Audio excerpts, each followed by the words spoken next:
Should the Washington Wizards move Alex Sarr to power forward? I think so. And what is the future in the short term and long term at two guard? We got a special guest today. Come on now, rock with us. Next on Locked On Wizards.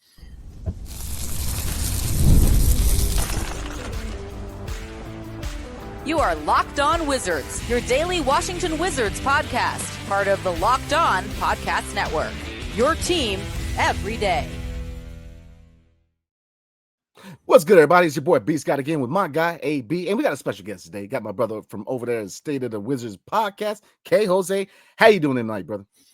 I'm doing great, man. It feels good to be back on the show, chopping up with you guys, saw some Wiz hoops, and still daylight outside too, so that's even better.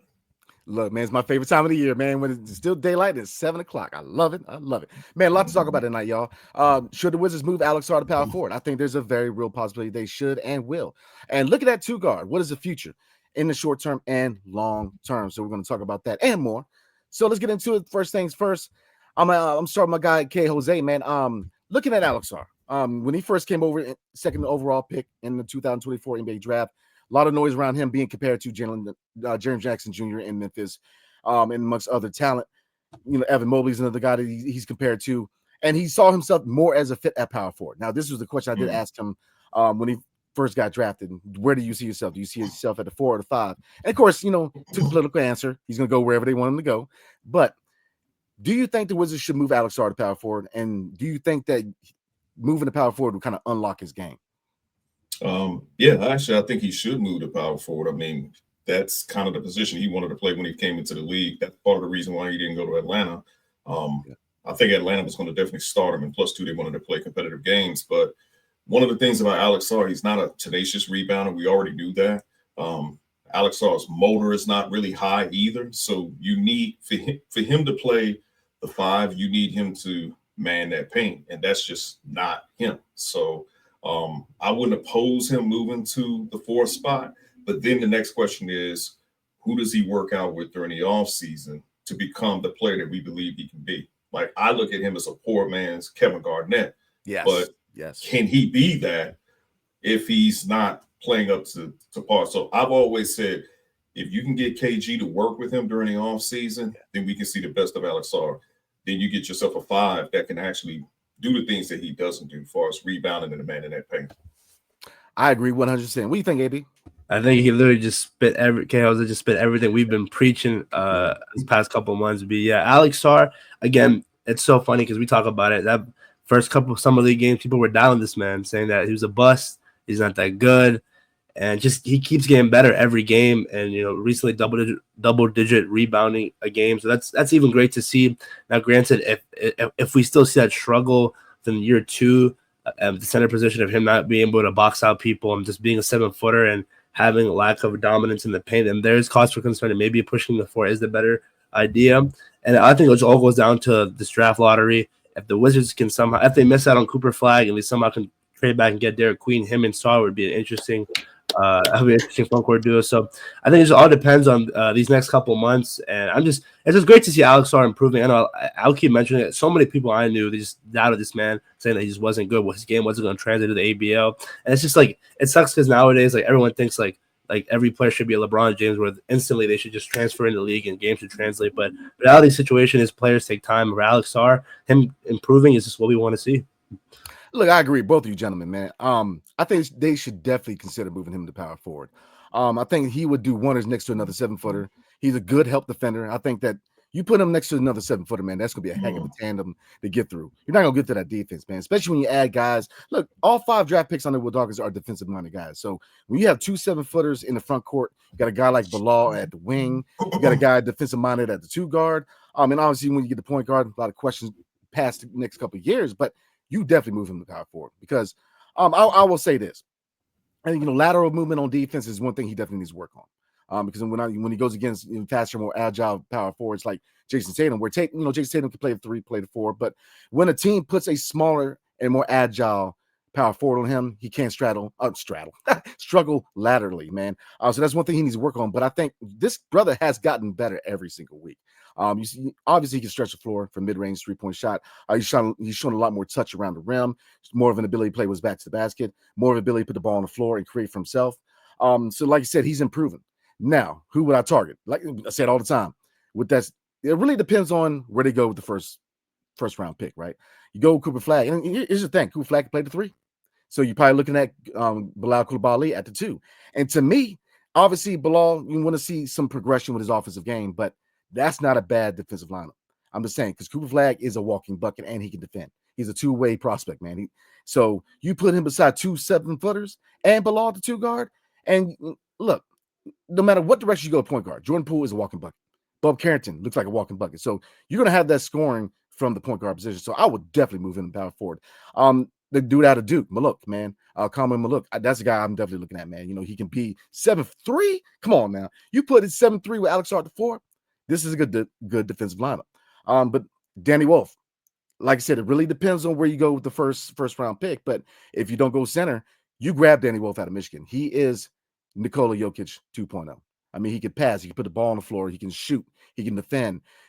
He's a guy who could definitely be the center of the future here in DC. And like I said, I'm definitely in favor of putting a couple 7-footers in the front court in DC long term. So we already mentioned it. We kind of talked about it before. Dylan Harper, man. Right now, is your top 3 still Flag, Harper, Bailey? I'm sorry with you, AB. Yeah, no, definitely. Right now, I've been a Cooper Flag fan since day one. But if they somehow miss out on him, Harper, I mean, his potential is through the roof, and so is Bailey. So again, it's going to be interesting, this draft lottery. We're going to be sitting there, chewing our nails, biting our nails, and hopefully we land the top 3 pick. And if not, I just know Will Dawkins in this front office will have definitely a plan B. What do you think of K, Jose? I'm a little bit indifferent. I'm not big on Harper. I mean, I like Harper's game, but we already have enough guards. I say it all the time. We got more guards than a military installation. So I look at it at this point, we need a wing. I've said it's either Flag or Bailey. If we happen to fall at 5, then I would definitely look at Derek Queen. I know some people probably say, well, you don't draft him if we're picking him at 5. I saw in one mock draft, they got him going 6. He's a double machine. I look at him as like a little bit of a Zebo, a little bit of Elton Brand. If you keep Sarr at the 5, you have Derek Queen at the 4. Yeah, he can do some of those things. So I actually like Derek Queen if we fall to 5. If we don't get Flag, you got to get Bailey. Bailey is probably the best half-court scorer on the right now in this draft. So you can't go wrong with that. If you get Dylan Harper, then that means you must be moving on past Poole. And I just don't think we need another guard on this team. We got more than enough as is. No, I agree 100%, man. I'm a big Derek Queen fan myself. Now I do think there's going to be a learning curve with him coming over from Maryland to the NBA, but I think he'll be all right. Like you said, he's a walking double-double. So I think if they're intent on keeping Sarr at the 5, Derek Queen is, definitely an answer at the 4. I mean, like AB said, Cooper Flag played the 3 to play the 4. Here's the thing. The NBA is getting taller. You're looking at, you look at point guards like Topich, 6'7". You look at the Neem out of BYU. The SGA is another example. These point guards are getting taller, man. We look at Devin Vassell, 2 guard, and he can play the wing, but the 2 guard in San Antonio, man, he's 6'8". So I have no problem with Bilal being a 2 guard because I think he's been a 2 guard at times with us already. So I agree, Derek Queen would be a good prospect. I agree when it comes to Bilal. When it comes to, I'm with it, man. I agree 100% with you guys. When it comes to point guard, I don't, unless I'll say this. I think Poole's a keeper. I think he's proven enough that he should be a long-term piece here, man. I think that, do I think that he should get a max? Not quite there. I think that if he's ready to take a really good deal so we can build around him and to a certain degree around the guy we get in his draft coming up, I'm all for that. Because he's shown that he can take the pressure. He's shown that he's put the work in and he's gotten better. He's playing at all-star level. And, obviously team performance is the hindrance to that, but I think you keep him around. Corey Kispert, I think you keep him around. Everybody needs a shooter. Why not have a couple of them? Keyshawn and Corey Kispert, why not keep a couple of them? Sadiq Bey is a guy, what can he do for us when he comes back? I don't see why we keep trading. I think right now is the time going into year 3 of a rebuild. Continue to build that chemistry. Continue to have that good locker room. You see it now. They love playing with each other. I mean, that's what you want to see. But on the flip side of the coin, these guys got some toughness to them. I mean, Bub is a dog, man. I mean, Keyshawn George likes to talk, but he backs it up. I mean, Bilal's shown some toughness, man. You bring in guys like Marcus Smart and Chris Middleton, who are known to be, guys who play tough. I mean, Marcus Smart, he doesn't mess around. I love what I see from him, man. Malcolm Brogdon, he's injured. I think he's a buyout candidate. Nothing, I like Brogdon, but the writing's on the wall. But like I said, I'm with you, Jose. You go with a wing. Ace Bailey, you got that go-to score, man, that you can plug and play right next to Poole. You got a nice 1-2 punch right there. Boom. Then there's not so much pressure on Bilal or Bub or Gishan or even Alex Sarr. Because, at that point, if you add Ace Bailey and you have Poole, you're probably looking at what? Bilal or Sarr being your third or fourth options. And you still got Keyshawn George and you still got Bub Carrington. So we have a good problem here in DC, man. So, yeah, I'm with you. I think that I'm not so much looking at guard. I'm looking at forward. Ace Bailey, he does have things to need to work on, but he's a walking bucket, and we need more points here in DC. And Cooper Flag at number one, you stroll to the podium. I'm just saying, he's a two-way prospect that he's just, to me, he'll be the face of the franchise. So I agree with both of you gentlemen. So we're going to move on to the short-term and long-term options at two guard.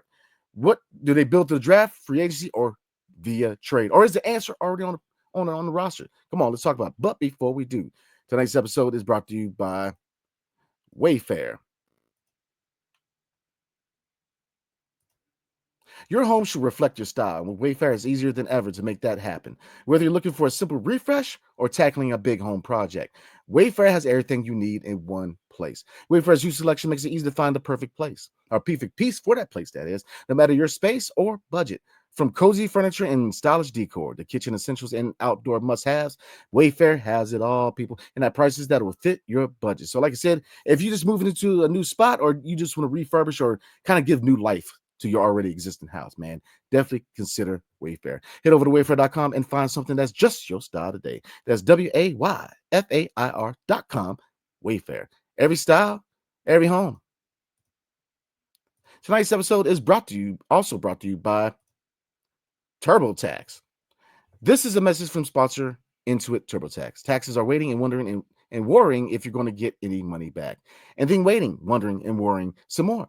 Now, taxes is matching with a TurboTax expert who can do your taxes as soon as today. An expert who gives your taxes their undivided attention as they work on your return. While you do get real-time updates on their progress so you can focus on your day. Come on now, rock with your boy. An expert who will find your every deduction possible and file every form, every investment, everything with 100% accuracy. All so you can get the most money back, guaranteed. No waiting, no wondering, no worries. Now, this is taxes. Get an expert now at TurboTax.com. Only available with TurboTax Live Full Service. Real-time updates only in iOS mobile app. See guaranteed details at TurboTax.com/guarantees.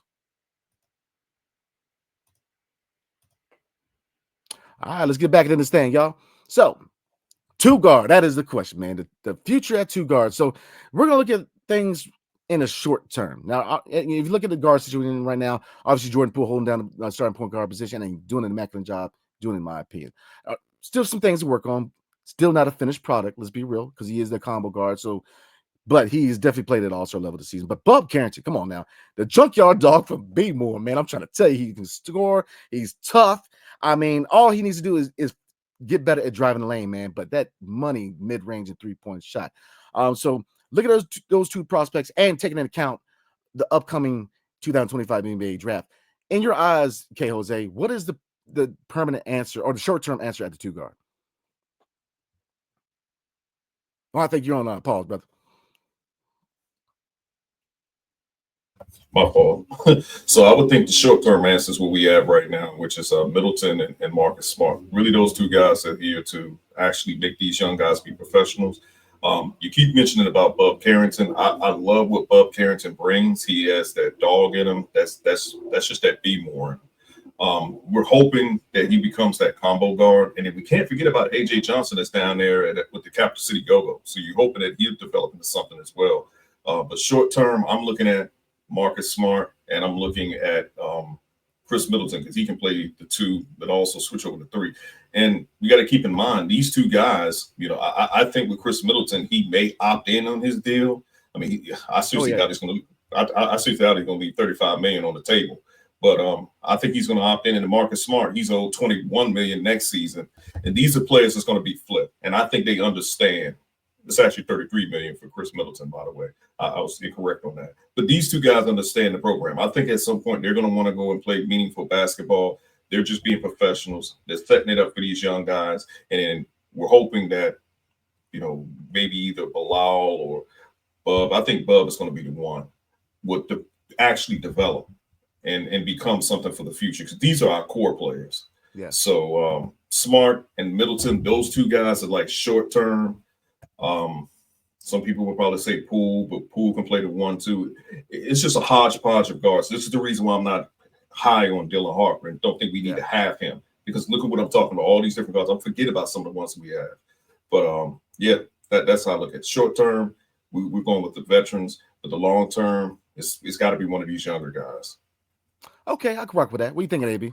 Nah, KOZ took the words out of my mouth again. I think right now in DC with all these guards, you bring in these vets and you showcase what they got and eventually flip them.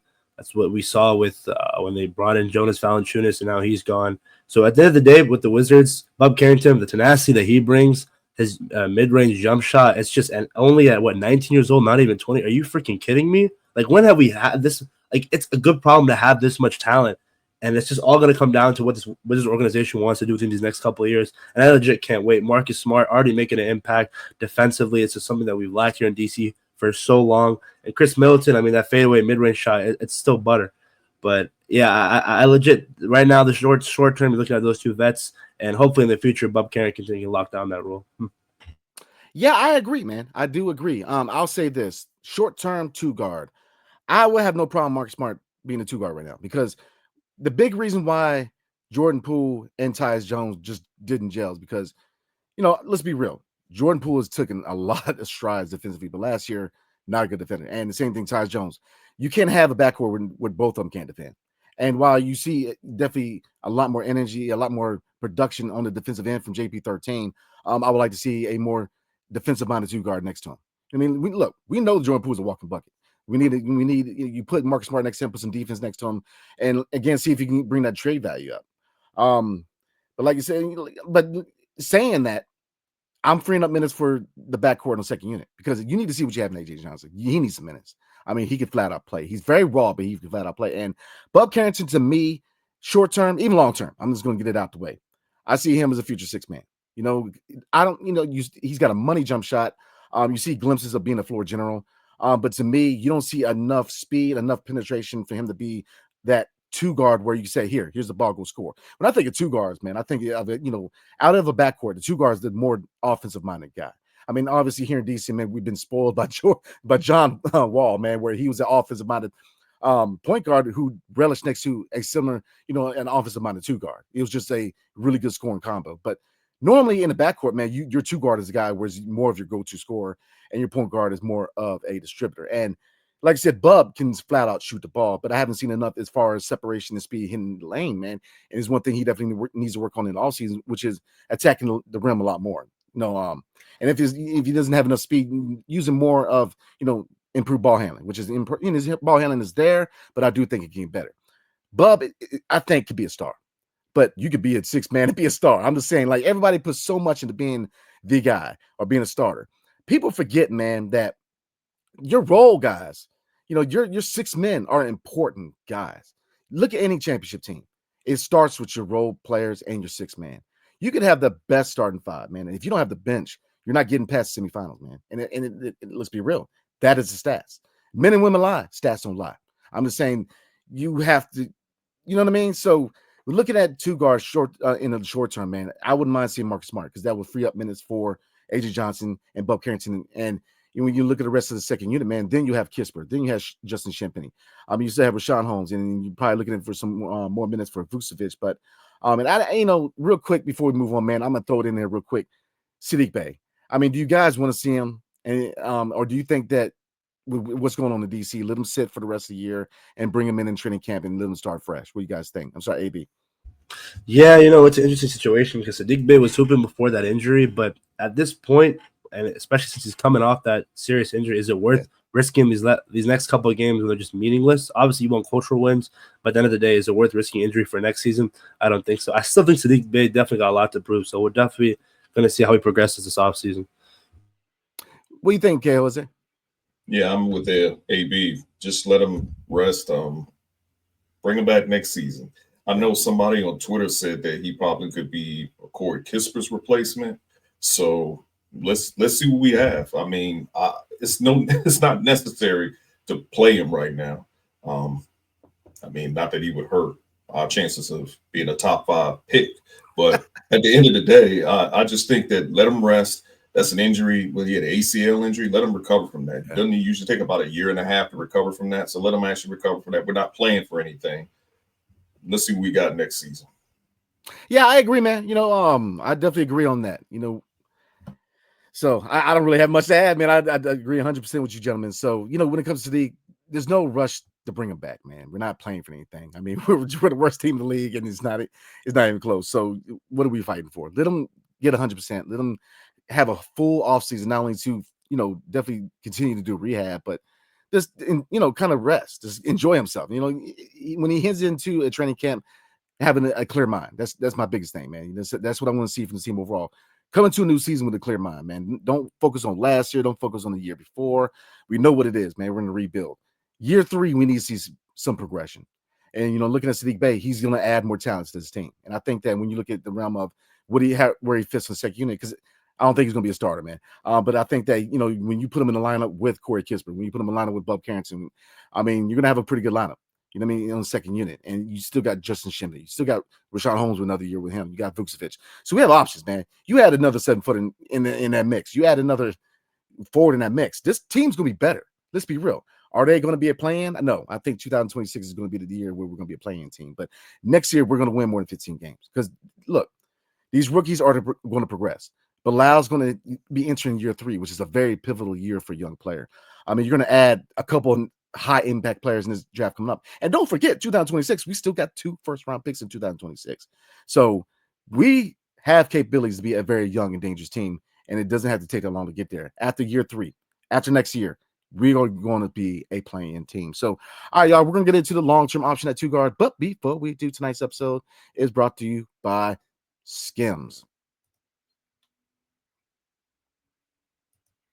When I found out SKIMS was making underwear for men, I was intrigued. Good Lord, very intrigued. I've heard so much about the quality from friends and family, so I had to give it a try.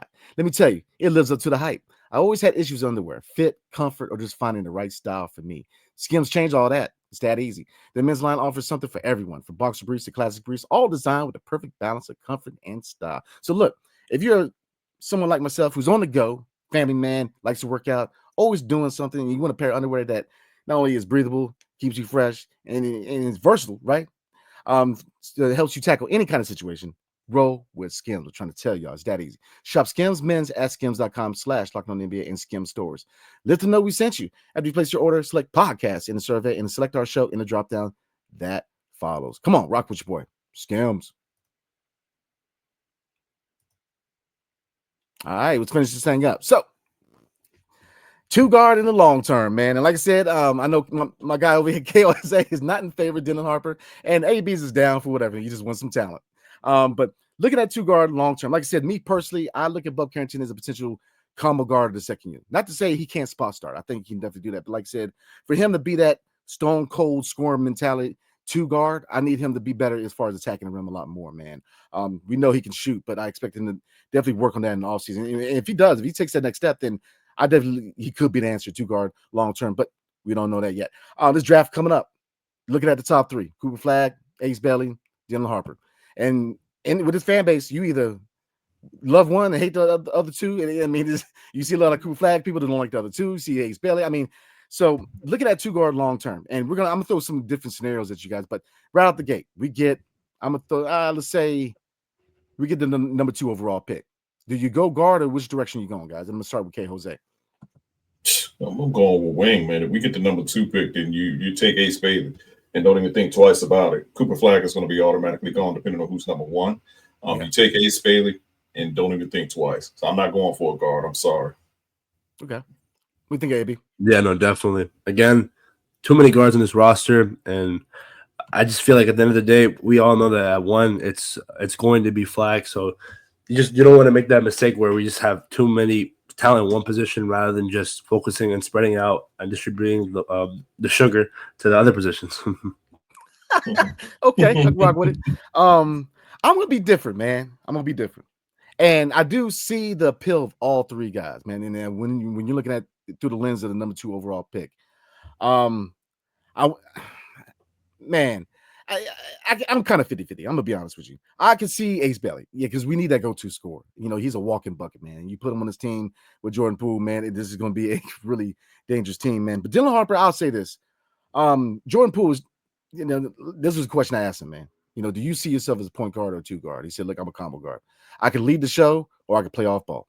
And a part of me wants to see what a backcourt of Dylan Harper and Jordan Poole would look like, man, especially when you have a rotation with Bob Carrington on the second unit and AJ Johnson. Now, I get it. We do have a lot of guards, especially when you look at AJ Johnson, Bob Carrington. Michael Brogdon, I think, you know, obviously he's not going to be a long-term option. And Marcus Smart, again, not a long-term option. So I'm definitely with you, K. Jose, as far as the overabundance of guards. I wouldn't be upset they win Dylan Harper, but I think that I'm going to agree with you, gentlemen. I think Ace Bailey, you go get that go-to scorer and you add him to this young team, man. Because like I said, Jordan Poole needs somebody to be that second option or that third option, fourth option. And Bilal and Alex Sarr, they need to show a lot more consistency if they want to be that third or fourth consistent option after this season. So, all right, throw another scenario at y'all, man. We fall to the top 5, man. Where you guys rolling? I'm gonna start with AB. Yeah, I think because then those 3 are out, the 3 that we were looking into going into this draft. So I really think you said Wolf from Michigan, but I think Queen, again, his ability double machine, pair him with Alex Sarr. I mean, that's going to be a dangerous duo for the future in DC. So that's where I see it, where just you go after trade back, try to get Queen.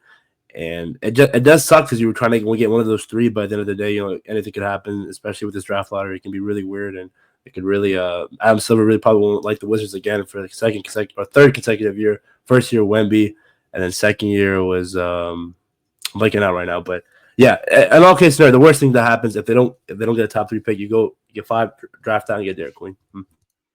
Yep, I can dig it. What do you think, K. Jose? I'm gonna double down on it. Yeah, you get Queen. Don't even think twice about it. I mean, we at 5. Don't look at trading back. Just go ahead and take them. Stand on business. Draft Queen. Call it a day. Think of the parent of him and Sarr. Just take him and call it a day. Yeah, I gotta rock with y'all, man. Like, I mean, Derek Queen is very intriguing. I'm gonna be honest with you. You fit him next to Sarr. If indeed you see Sarr as the long-term option at the 5, you roll Derek Queen. But I'm gonna ask you guys real quick. I mean, we guys think about Trey Johnson? Because I like Trey Johnson, man, top 5. I mean, I know you got the kid out of Illinois. I'm not even gonna try to pronounce his name. I'm just not big on him. But real quick, I mean, what do you guys think about Trey Johnson? I wouldn't say I'm like the biggest fan of his game, but again, I've just been I'm such on the Cooper flag bandwagon, and now this whole Derek Queen Plan B situation that I really haven't even looked into him a lot. So that's definitely something I have to look forward to. We got K. Jose. I mean, Trey Johnson is another guard. I know a lot of people. Some people like him. I'm not too big on him either. I haven't really watched enough of him. He's just another guard. I mean, I do have a dark horse for a later first round pick, but yeah, I'm not too high on Trey Johnson. Okay, I can dig it, man. And I was gonna bring this stat up real quick because you both brought up a good point. And I've been saying the whole time, man, where I wouldn't just make it to where it's cool flag a bus, man, because you've got to plan accordingly. This is a loaded draft, and let's be real. How many number 1 overalls are really that face that outside LeBron? I mean, let's look at the last 15, right? And when we look at these names, who clearly is like the best player on the team or that franchise guy? I mean, let's go to Zachary Reese-Shea. Let's be real. Nah, man. Not even happening. Let's go Paulo Beccaro. Yes, on a young Orlando Magic team, but you could argue that they probably need that one big acquisition to push them over the top. Kind of like that Donovan Mitchell move in Cleveland. You know what I mean? Like Beccaro, yeah, you can say the face. But could they go out there and get a guy who's probably better than he is? I think they could, and they should, man, if they want to take that next step. We kind of skipped over Victor Wembanyama, but that's pretty obvious, man. I mean, he's a face, you know, he's the generational out in San Antonio. So the last 5, you can argue yes. I mean, Anthony Edwards, Cade Cunningham, Zion when he can get the spoon out of his mouth. Let's see, DeAndre Ayton, he's lazy, man. I mean, DeAndre Ayton is just lazy. Oh, I watched this guy shoot around the Phoenix Suns game last year, and I sat there and just watched him, and he can play. It's just lazy. He doesn't want to do anything. Like, he just doesn't care. He just wants to play video games all. I mean, it's just And so I'm gonna put that down as kind of an L. Marquette Fultz, oh Lord have mercy. Ben Simmons, good God. And then Karl Anthony Towns, yeah, he was a face, but is he really the guy you want to be the best player on your team for a championship team? I would think not. So you guys kind of see where I'm going with it, man. Like, don't make it to where it's just Cooper Flag a bust, because this is a loaded draft, and you can find a franchise altering talent top 10. It all depends on the right system, the right supporting cast. What are your expectations for this player? If you're looking for some Tommy moves where you're bringing in players who you need to develop, but you need immediate impact, you're going to fail. Denny had to be developed. Really had to be developed. Corey Kispert had to develop. I mean, Johnny Davis, I think he's all out of mulligans for development, but you guys can see what I'm saying, right? I mean, they have to mesh with what the organization is trying to do. If you're looking for immediate impact guys, then yeah, you're going to get that in the top 5. So Derek Queen, yeah. So, all right, guys, I think I know where your head's at when it comes to 2-guard in the short term and long term. Let's talk about the later stage first round pick.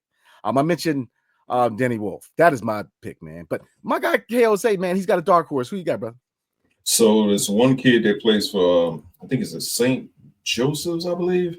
His name is Rasheer Fleming. And I kind of got it now that guy kind of seems like a Dawkins type of pick. And the reason being for that, because he had a growth spurt. I mean, they say he's the only player in college hoops with 50 dunks and 53 so far. 6'9", he can finish at the rim. He averages 1.6 blocks, 1.5 steals. I mean, he could possibly be a steal in a later draft. They got him going 23, to the Brooklyn Nets. I mean, he could be. He could possibly be a steal. I do like Danny Wolf. You put him alongside Sarr, you got that Twin Towers. And, Danny Wolf, like you said, he's a Jokic light, maybe a little bit of Şengün. Oh. You can't go wrong with that either. So those two guys are the guys I'm looking at for that later first round pick. Okay, I can rock with that. I can dig that. I like Fleming, man. I'm with you on that. He is definitely under the radar. I'm a big fan of Fleming, so I like that take, man. We think AB? Yeah, honestly, again, I haven't looked much into Fleming. Definitely got to watch. March Madness is here, or it's about to be here. So this is when everyone puts their scouting hat on and decides to, figure out who they want on their favorite NBA team. So I legit can't wait. Again, even with the bigger guys in the top 5, top 10 picks, how they perform in March Madness, it really dictates their draft stock. So I legit can't wait. And again, whatever the Wizards do, I have full confidence in Will Dawkins and his crew. Oh, absolutely. Thomas Shepard is no longer in the building, so you don't have to gasp and worry what's going to happen in the draft, man. Another name I'm looking at, if we decide to trade back into the lottery, one guy I'm really high on, man. It's not because I just happen to be born in Georgia, man, but Asa Newell, man, power forward out of Georgia, 6'10", 220 pounds. I mean, I don't know why they have him compared to Joakim Noah, man. I mean, he's not even the same type of player, but this guy is athletic. He can flat out fly. He can score. He can defend. That's another guy that I'm looking at. Have either one of you guys taken a look at Asa Newell? No, I haven't, but the Joakim Noah comparison is kind of crazy. Yeah, because when you look at the scouting report, and my bad, Carol, but if you look at the scouting report real quick, man, it says Noah is a hyperactive big forward with springs in his legs. He works hard on the court and does all the dirty work. He's very efficient with his touches and he hit the 3-point shot. Just comparing him to Noah was like they lost me right there because Noah couldn't shoot a free throw. He ain't shooting 3-pointers now, so I don't know if it is what it is. But K. Jose, what you thinking, man? I haven't watched too much of him play, but I have been kind of keeping track of him. I think he's also another one, man. He's another player too that we could use. Man, again, to your point, there's a lot of talent in this draft, man. A lot. So I agree with you. What's his name? Johnny Broom out of Auburn. He's another guy. He's a power forward, a center. They kind of compare him to Markieff Morris. I think he might be a little bit better than that. I mean, he's averaging 18 and 10. So that's a lot of talent, man, that we could actually pick up. And like AB says, I trust Will Dawkins. He hasn't let me down yet. So now, look, adults in the building. Let's be real. Will Dawkins is definitely better than Tommy and Ernie.